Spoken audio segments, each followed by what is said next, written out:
ದೇವರ ನಾಮಕ್ಕೆ ಸ್ತೋತ್ರವಾಗಲಿ. ನ್ಯಾಯಸ್ಥಾಪಕರು 17ನೇ ಅಧ್ಯಾಯ. ಎಫ್ರಾಹಿಂ ಬೆಟ್ಟದ ಸೀಮೆಯಲ್ಲಿ ಮೀಕನೆಂಬೊಬ್ಬ ಮನುಷ್ಯನಿದ್ದನು. ಅವನು ಒಂದಾನೊಂದು ದಿವಸ ತನ್ನ ತಾಯಿಗೆ, ಅಮ್ಮ, ಕಳವಾಗಿದ್ದ ನಿನ್ನ 1100 ರೂಪಾಯಿಗಳಿಗೋಸ್ಕರ ನೀನು ನನಗೆ ಕೇಳಿಸುವಂತೆ ಶಪಿಸಿದ್ದೀಯಲ್ಲ, ಇಗೋ ಆ ರೂಪಾಯಿಗಳು ನನ್ನ ಹತ್ತಿರ ಇವೆ, ನಾನು ತೆಗೆದುಕೊಂಡಿದ್ದೇನೆ ಎಂದು ಹೇಳಲು ಆಕೆಯು, ನನ್ನ ಮಗನೇ, ಯೆಹೋವನು ನಿನ್ನನ್ನು ಆಶೀರ್ವದಿಸಲಿ ಎಂದಳು.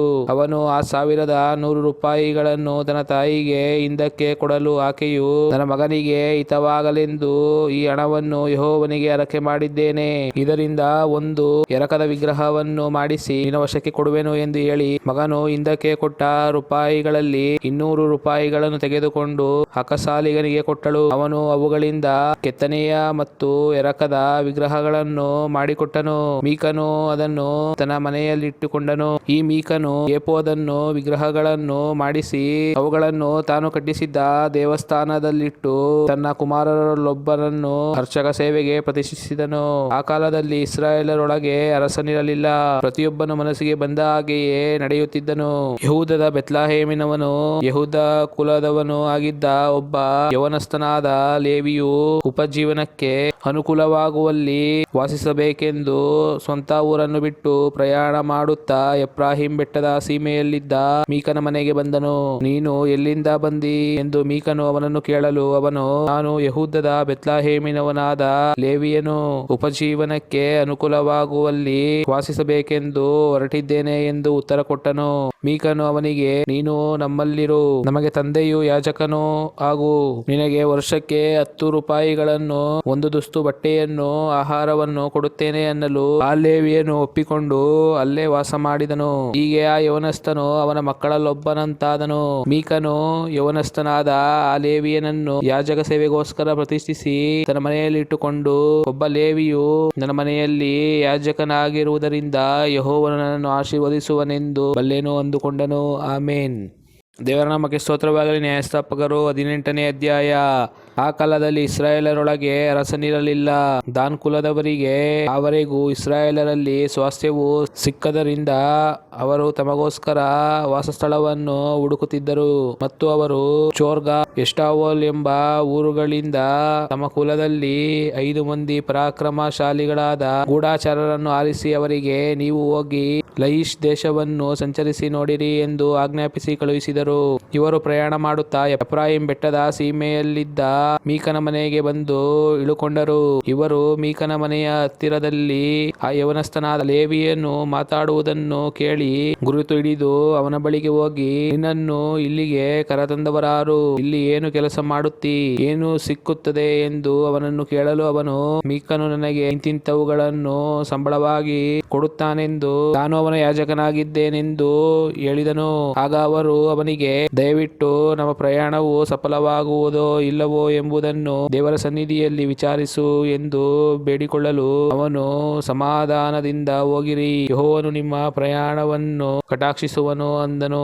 ಆ 5 ಮಂದಿ ಹೊರಟು ಲಯಿಷಿಗೆ ಬಂದು ಅಲ್ಲಿನ ಜನರು ನಿರ್ಭೀತರಾಗಿ ಚಿದೋನ್ಯರಂತೆ ಸುಖ ಸಮಾಧಾನಗಳಿಂದ ಜೀವಿಸುತ್ತಾರೆ. ಅವರನ್ನು ತಗ್ಗಿಸುವ ಅಧಿಕಾರಿಗಳು ದೇಶದಲ್ಲಿಲ್ಲ.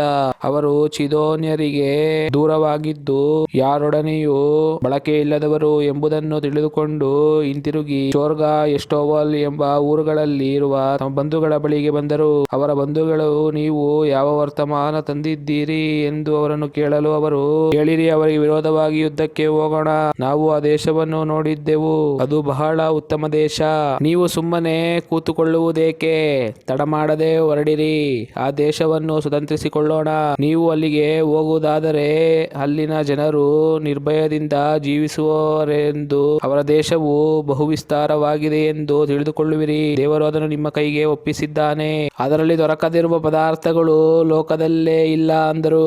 ಆಗ ಚೋರ್ಗಾ, ಎಷ್ಟೋವಲ್ ಊರುಗಳಿಂದ 600 ಮಂದಿ ದಾನ್ ಕುಲದವರು ಯುದ್ಧಸನ್ನದ್ಧರಾಗಿ ಹೊರಟು ಘಟ್ಟ ಹತ್ತಿ ಯೆಹೂದದ ಕಿರ್ಯತ್ಯಾರೀಮಿನ ಬಳಿಯಲ್ಲಿ ಇಳುಕೊಂಡರು. ಆದ್ದರಿಂದ ಆ ಸ್ಥಳಕ್ಕೆ ಇಂದಿನವರೆಗೂ ಧಾನ್ಯರ ಪಾಳ್ಯವೆಂಬ ಹೆಸರಿದೆ. ಅದು ಕಿರ್ಯತ್ಯಾರೀಮಿನ ಪಶ್ಚಿಮದಲ್ಲಿರುತ್ತದೆ. ಅವರು ಅಲ್ಲಿಂದ ಮುಂದೆ ಪ್ರಯಾಣ ಪ್ರಯಾಣ ಮಾಡಿ ಎಫ್ರಾಯಿಂ ಪರ್ವತ ಪ್ರದೇಶದಲ್ಲಿದ್ದ ಮೀಕನ ಮನೆಯ ಹತ್ತಿರ ಬಂದರು.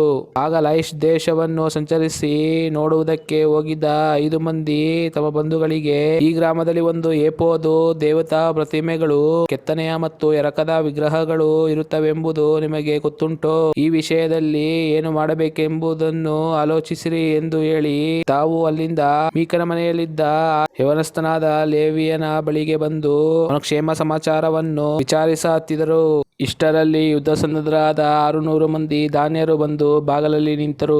ಯಾಜಕನು ಬಂದು ಅವರೊಡನೆ ಬಾಗಲಲ್ಲಿ ನಿಂತಿದ್ದಾಗ ಆ 5 ಮಂದಿ ಮನೆಯನ್ನು, ಒಕ್ಕು ಕೆತ್ತನೆಯ ಮತ್ತು ಎರಕ ವಿಗ್ರಹಗಳನ್ನು, ಏಫೋದನ್ನು, ದೇವತಾ ಪ್ರತಿಮೆಗಳನ್ನು ತೆಗೆದುಕೊಂಡರು. ಅವರು ಮೀಕನ ಮನೆಯನ್ನು ಒಕ್ಕುವವುಗಳನ್ನು ತೆಗೆದುಕೊಂಡು ಬರುವಾಗ ಯಾಜಕನು ಕಂಡು ಅವರಿಗೆ, ನೀವು ಮಾಡಿದ್ದೇನು ಅಂದನು. ಅವರು ಅವನಿಗೆ, ಸುಮ್ಮನಿರು, ಬಾಯಿ ಮುಚ್ಚು, ನಮ್ಮ ಜೊತೆಯಲ್ಲಿ ಬಂದು ನಮಗೆ ತಂದೆಯೂ ಯಾಜಕನೂ ಆಗಿರು. ಒಂದು ಮನೆಗೆ ಯಾಜಕನಾಗಿರುವುದು ಉತ್ತಮವೋ, ಅಥವಾ ಇಸ್ರಾಯೇಲರ ಒಂದು ಕುಲಕ್ಕೂ ಗೋತ್ರಕ್ಕೂ ಯಾಜಕನಾಗಿರುವುದು ಉತ್ತಮವೋ ಅಂದರು. ಯಾಜಕನು ಈ ಮಾತನ್ನು ಕೇಳಿ ಸಂತೋಷಪಟ್ಟು ಏಫೋದನ್ನು, ದೇವತಾ ಪ್ರತಿಮೆಗಳನ್ನು, ಕೆತ್ತನೆಯ ವಿಗ್ರಹವನ್ನು ತೆಗೆದುಕೊಂಡು ಅವರ ಬಳಿಗೆ ಬಂದನು. ತರುವಾಯ ಅವರು ತಮ್ಮ ಹೆಂಡರು, ಮಕ್ಕಳನ್ನು, ಕುರಿ, ದನ ಮೊದಲಾದ ಸೊತ್ತನ್ನು ಮುಂದಾಗಿ ಕಳುಹಿಸಿ ತಾವು ಇಂದಿನಿಂದ ಹೊರಟರು. ಅವರು ಮೀಕನ ಮನೆಗೆ ದೂರವಾದ ಮೇಲೆ ಮೀಕನು ಅವನ ನೆರೆಹೊರೆಯವರೆಲ್ಲರೂ ದಾನ್ಯರನ್ನು ಹಿಂದಟ್ಟಿ ಅವರ ಸಮೀಪಕ್ಕೆ ಹೋಗಿ ಅವರನ್ನು ಕೂಗಿದರು. ದಾನ್ಯರು ಹಿಂದಿರುಗಿ ನೋಡಿ ಮೀಕನಿಗೆ, ನಿನಗೇನಾಯಿತು? ಗುಂಪನ್ನು ಕೂಡಿಸಿಕೊಂಡು ಬಂದದ್ದೇಕೆ ಎಂದು ಕೇಳಲು ಅವನು, ನೀವು ಯಾಜಕನನ್ನು ನಾನು ಮಾಡಿಸಿಕೊಂಡ ದೇವರುಗಳನ್ನು ಅಪಹರಿಸಿಕೊಂಡಿದ್ದೀರಿ. ನನಗೆ ಇನ್ನೇನಿದೆ?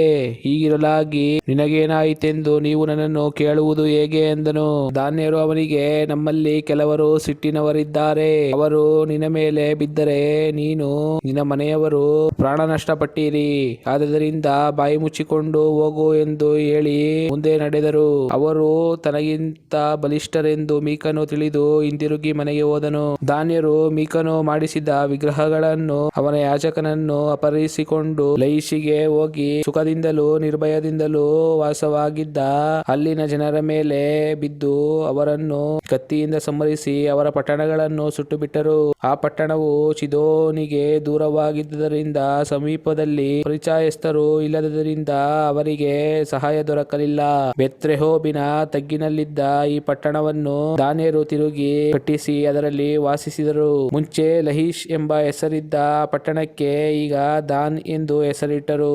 ದಾನ್ ಎಂಬುದು ಅವರ ಮೂಲಪುರುಷನೂ ಇಸ್ರಾಯೇಲನ ಮಗನೂ ಆದವನ ಹೆಸರು. ಇದಲ್ಲದೆ ದಾನ್ಯರು ಆ ವಿಗ್ರಹಗಳನ್ನು ತಮ್ಮ ಪಟ್ಟಣದಲ್ಲಿಟ್ಟರು. ಇಸ್ರಾಯೇಲರು ಸೆರೆಗೆ ಹೋಗುವವರೆಗೆ ಮೋಶೆಯ ಮೊಮ್ಮಗನೂ ಗೆರ್ಷೋಮನ ಮಗನೂ ಆದ ಯೆಹೋನಾಥಾನನು ಅವರ ವಂಶದವರು ದಾನ್ಯರಿಗೆ ಯಾಜಕರಾಗಿದ್ದರು. ಶಿಲೋವಿನಲ್ಲಿ ದೇವಸ್ಥಾನವಿದ್ದ ಕಾಲದಲ್ಲೆಲ್ಲ ದಾನ್ಯರಲ್ಲಿ ಮೀಕನು ಮಾಡಿಸಿದ್ದ ವಿಗ್ರಹವಿತ್ತು. ಆಮೇನ್.